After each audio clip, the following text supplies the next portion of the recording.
इसमें कुछ भी नहीं है, अभी केक रखी।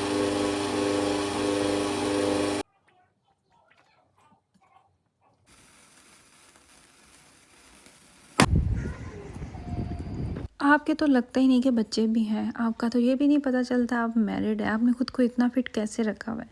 और जब लोगों को ये पता चलता है कि मुझे हाइपोथायराइडिज्म है, तो इसके बाद लोग कहते हैं कि नहीं, आपको वो वाला थायराइड है जिससे वेट गिरता है, जिससे आपका वज़न ना चाहते हुए भी गिर जाता है, आप कितना भी खाना खा रहे हो। हालांकि ऐसा बिल्कुल भी नहीं है, मुझे वही थायराइड है जिससे आपका वेट गेन होता है, आपके बाल गिरते हैं, आपकी स्किन ड्राई होती है, आपको डिप्रेशन रहता है, आपको वीकनेस होती है, आपके आयरन लेवल पे ये जाके डायरेक्ट इफ़ेक्ट करता है। थायराइड जो है ये भी खामोश बीमारी है, खामोश मर्ज़ा, जो कि आपको अंदर ही अंदर से ख़त्म कर देता है। ऑफ़ कोर्स बीमारी तो कोई भी अच्छी नहीं होती, और मैं आपको बताऊँ, मुझे तो थायराइड का पता भी नहीं था। मुझे स्टिल इसके बारे में बहुत सारी चीज़ें हैं जिनका नहीं पता, मैं अभी तक सीख रही हूँ। और अभी मुझे मुश्किलों से याद हुआ कि मुझे थायराइड है कौन सा। पहले तो मुझे यही नहीं समझ आती थी कि मुझे थायराइड है कौन सा। मेरा जब दरमियान वाला बेटा पैदा होने वाला था ना, मुझे प्रेगनेंसी में ये डायग्नोज हुआ, तब मुझे जर्मन लैंग्वेज नहीं आती थी, इंग्लिश में ही डॉक्टर के साथ कम्युनिकेट करना होता था। मुझे पता भी नहीं था कि ये बीमारी होती क्या है, इसका क्या नाम है, इसका क्या मतलब है, या कुछ भी। उसके बाद फिर जब मेरा छोटा बेटा पैदा होने वाला हुआ, उसके बाद दोबारा मुझे सेम वही बीमारी होगी। हालांकि उससे पहले मैंने इसकी मेडिसिन नहीं ली, मुझे बिल्कुल भी आइडिया नहीं था कि मुझे ये बीमारी है या नहीं। अच्छा, बात मज़ीद आगे करने से पहले मैं आपको ये बता दूं कि मैंने ख़ुद को फ़िट रखा हुआ है। नेचुरल बिल्कुल भी नहीं है, अल्लाह के हुक्म से होता है, अल्लाह की मर्ज़ी से होता है। सेहत है तो आप वेट भी लॉस कर सकते हैं, अगर आपके पास सेहत नहीं है तो आप वेट भी लॉस नहीं कर सकते। वज़न कम करना भी हर बंदे के पास की बात नहीं होती। अगर इतना आसान हो ना वज़न कम करना, तो दुनिया में कोई भी आपको मोटा बंदा नहीं नज़र आए। कुछ होती हैं बीमारियां जो आपको मोटा कर देती हैं, और कुछ चीज़ें होती हैं जो आप जिन पर फोकस ही नहीं करते। सबसे जो पहली बड़ी रुकावट है ना आपके वेट कम करने में, वो है कि मेरा तो कम होता ही नहीं वेट। मैंने तो खाना भी छोड़ा, मैंने सारा कुछ किया, तो मेरा तो वज़न ही नहीं गिरता। आप कोशिश करें और आपका वज़न ना कम हो। ये कहाँ पे लिखा हुआ है? थायराइड के जो पेशेंट होते हैं ना, जो मुझे थायराइड है, ये लोग तो वज़न कम कर ही नहीं सकते। इनका तो वैसे ही वज़न पानी से भी बढ़ रहा होता है। इतने सारे मसले मसाइल आ जाते हैं ना, लेकिन इसके बावजूद मैं आप लोगों को इसके बारे में ऑन एंड ऑफ एजुकेट करती रहती हूँ, और मैं बताती रहती हूँ कि मुझे वही थायराइड है। और अल्हम्दुलिल्लाह अल्लाह ताला के हुक्म से मैंने खुद को फ़िट रखा हुआ है। मैंने 2 दफ़ा अपना तकरीबन 16 से 17 केजी वेट लॉस किया। ऑन एंड ऑफ मेरा 2-4 केजी है, उसके साथ मेरी जंग चलती रहती है। वो ऊपर जाता है, मैं फिर उसको नीचे लेके आती हूँ, और अगर मैं ये भी ना करूँ तो आहिस्ता आहिस्ता मेरा वज़न फिर बढ़ जाए। एक दफ़ा जब आप अपना वेट कम करते हैं ना, दोबारा आपका वज़न बहुत आसानी से बढ़ जाता है। वो सेल्स आपकी बॉडी से ख़त्म नहीं होते, वो श्रिंक हो जाते हैं। जब भी आप ओवर ईटिंग करते हैं वो दोबारा बढ़ने लग जाता है आपका वेट, जिस वजह से लोग कहते हैं कि एक दफ़ा आपने डाइटिंग छोड़ी तो आपका वेट दोबारा बढ़ जाएगा। ऐसा नहीं होता। डाइटिंग जब आप छोड़ते हैं तो 1-2 केजी वापस आता है। मैंने मोटा होने पे भी, ओवर वेट होने पे भी लोगों की बातें सुनी। प्रेगनेंसी में तो ऑफकोर्स आप वेट गेन करते हैं, प्रेगनेंसी में ही हुआ, उसके बाद तो मैंने कभी भी नहीं, ऐसा मेरे साथ हुआ। और जब मैंने अपना वेट लॉस किया तब भी बातें सुनी। लोग आपको किसी बात में ध्यान नहीं देते, आपने खुद ही खुद को फिट रखना होता है, और वो करें जो आपका दिल चाहता है, और वो करें जो आपको वेट मशीन कहती है। तो मैं इतनी फ़िट कैसे हूँ, मेरा वेट कैसे इतना मेंटेन है, मैं क्या करती हूँ? मैं अपना वज़न कम करती हूँ मैं एक तो दिन ओवर ईटिंग करती हूँ, तो मैं उसे 2 से 3 अगले दिन जो है ना वो कम खाना खा के उसको बैलेंस करती हूँ। एक यही वाहिद है हल है। बाकी आपने वेट लॉस करना है तो आपने अपना आप मारना है, तब जाके आपका वेट कम होता है।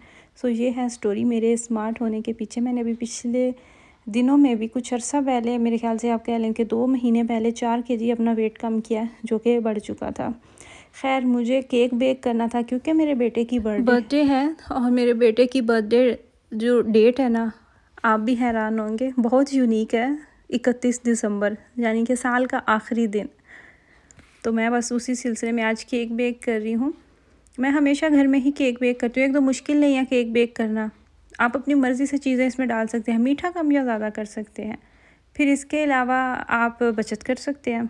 ये जितना केक अभी मैं बना रही हूँ ना, ये आप कहीं से लेने जाएँ तो कीमत शुरू होती है 60 यूरो से। फिर आप जिस तरह का बनवाना चाहें उसकी कीमत ऊपर चली जाती है। तो एक काम जो आप ख़ुद घर में कर सकते हैं, अच्छा कर सकते हैं, तो क्यों नहीं करना चाहिए।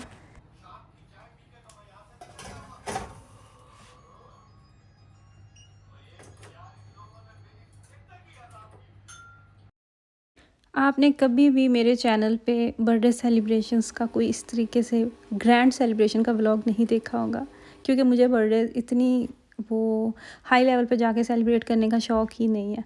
बच्चों को कहा हुआ है कि अगर अपने 1-2 फ्रेंड को बुलाना चाहें तो बुला सकते हैं, वरना फिर खुद मैं केक बेक करती हूँ, बच्चों को गिफ्ट्स दे लेते हैं और ख़ुद ही हम केक कट कर लेते हैं। मैंने सोचा हुआ था कि ब्लू कलर इसमें डालूँगी। स्पंज मैंने बेक किया, बहुत आसान है, बारहा आप लोगों को बताया हुआ है। वो लोग भी ये स्पंज बना सकते हैं जिन्हें केक का सी भी नहीं पता।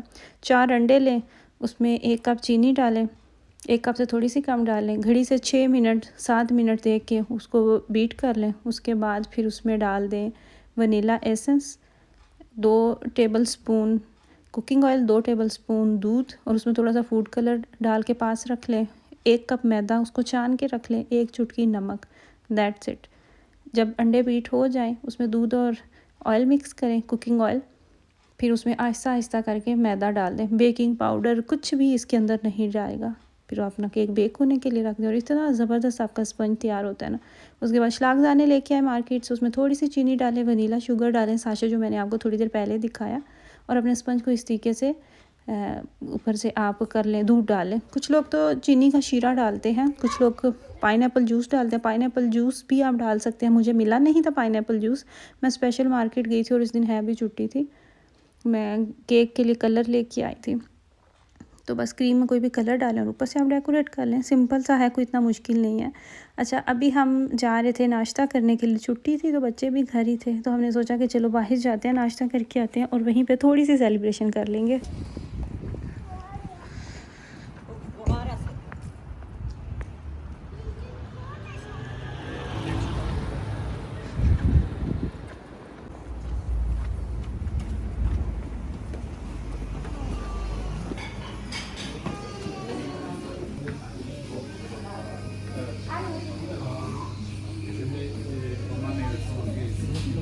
कम ही टाइम मिलता है कि जब फैमिली के साथ बाहर जाके आप ब्रेकफास्ट कर सकें। डिनर जो है वो तो ऑन एंड ऑफ चलता रहता है। ये बहुत प्यारा कैफ़े है, फ्रैंकफर्ट में है, साइल पे। इनका एम्बियंस बहुत ज़बरदस्त है। फिर ये था कि आखिरी दिन था साल का, हम जब गए तब तो रश नहीं था, लेकिन हमारे देखते ही देखते फुल इनका हॉल जो है ना वो भर चुका था।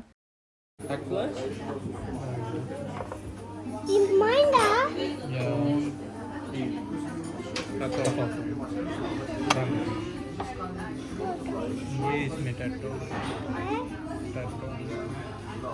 बहुत कैसी है, ये देखिए साथ में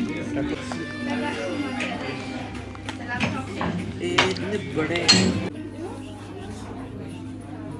अच्छा, ये खा लो, ये भी तो आ गया।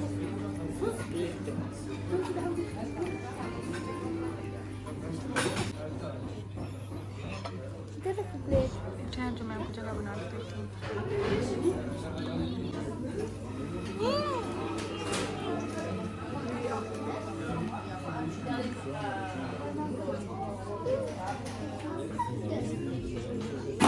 Happy birthday, happy birthday, तालियां बजाएं।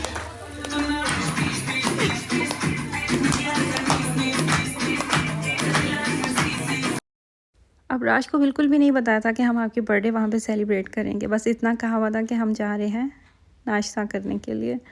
बच्चे स्कूल्स में देख रहे होते हैं ना, तो इतने एक्साइटेड होते हैं। इसकी बर्थडे से पहले 10 दिन भी रहते थे तो जी काउंटडाउन शुरू हुआ हुआ है, इतने दिनों बाद मेरी बर्थडे है। फिर 2 दिन पहले कहता है मैं बहुत एक्साइटेड हूँ, मेरी बर्थडे है।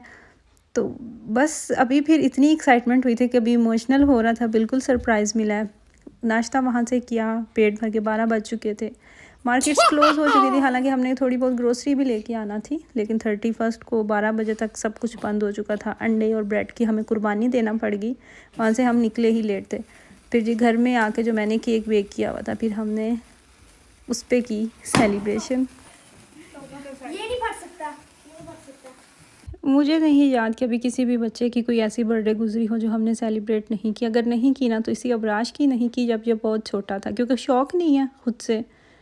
तो फिर जब ये जैसे ही थोड़ा समझदार हुआ तब से ये सिलसिला चलता ही आ रहा है। अब तो ज़ावियार जो है उसको तो बड़ी छोटी उम्र से ही पता है कि मैंने फ़ू करना है।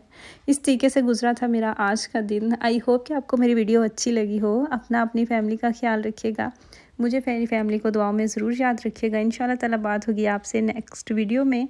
तब तक के लिए दुआओं में याद रखिएगा। अल्लाह हाफिज़।